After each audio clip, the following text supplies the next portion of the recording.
Let us now go into section 1, part 1. We have split section 1 into two parts. In this part 1, we are going to understand why organizations need to create a culture of enterprise agility in response to a changing context.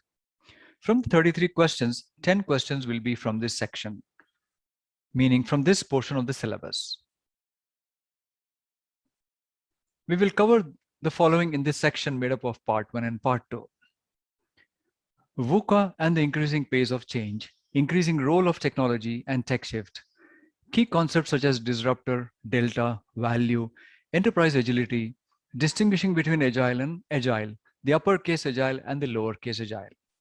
Multimodal working, the enablers of disruption, the gig economy, remote working, cloud storage and processing, and online presence. These are the four enablers of disruption.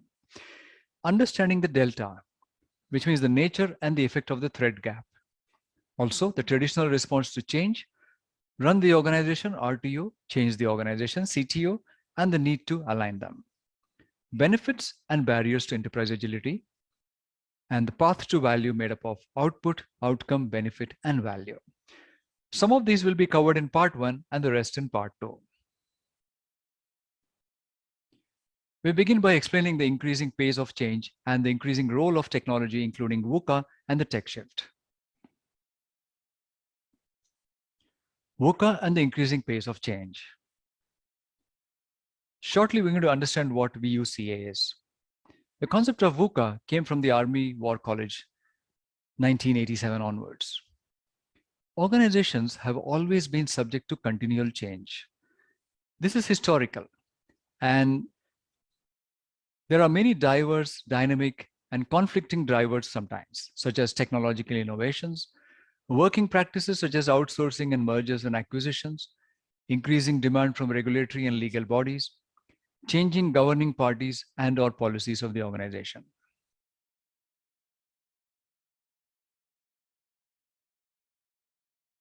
VUCA and the increasing pace of change. Continuing further, what VUCA really stands for. The dynamic and fast-moving nature of the world today, which means volatility, uncertainty, complexity, and ambiguity.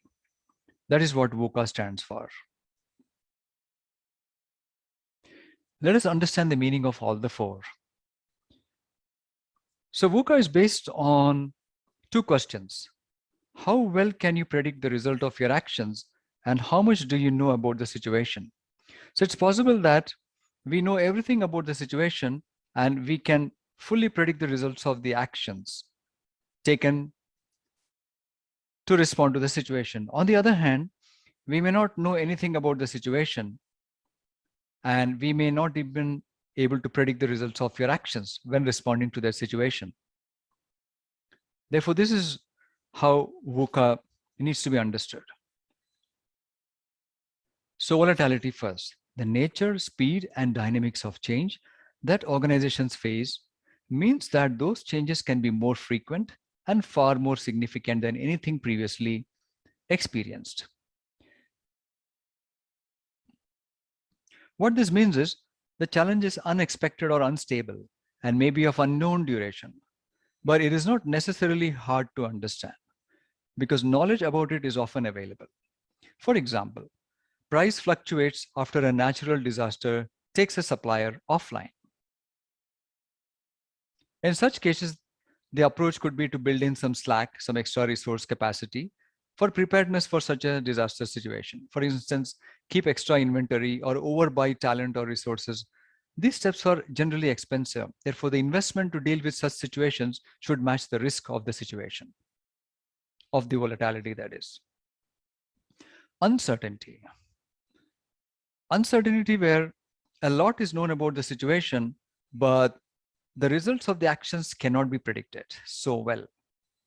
On the other hand, the previous one, volatility, there's a lot known about the situation, but the results of the actions cannot be predicted. That's why we had to keep extra resources. Now let's take a look at uncertainty now. It follows volatility, which means volatility leads to uncertainty. The unpredictability leads to a lack of understanding of events, issues, and outcomes, which means old certainties have evaporated.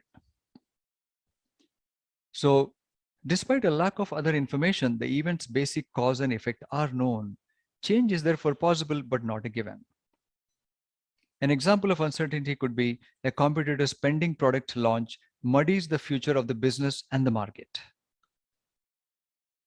In such case, it is important to invest in the information, meaning collect, interpret, and share the information. This generally works well with structural changes such as adding information networks, which can reduce the ongoing uncertainty. Complexity. Complexity is where the situation is not clearly understood, and the results of the actions cannot also be properly predicted. Meaning the multiplicity of issues and factors, some of which may be intricately interconnected, resulting that there's no obvious cause and effect chain and therefore confusion, which means the causal relationships are not clear. There are no precedents. There are unknown unknowns.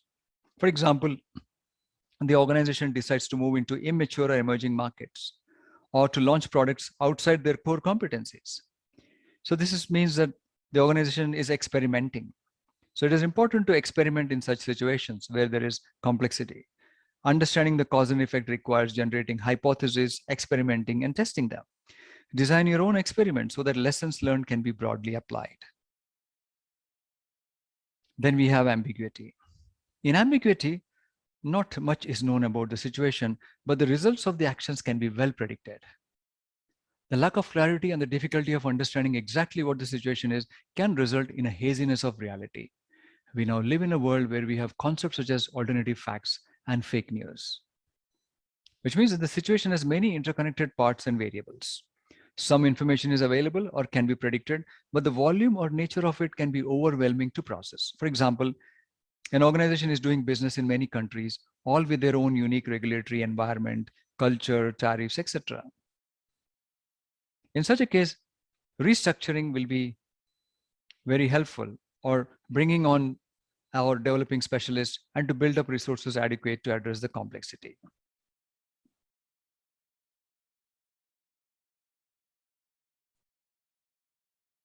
Or to be precise, ambiguity.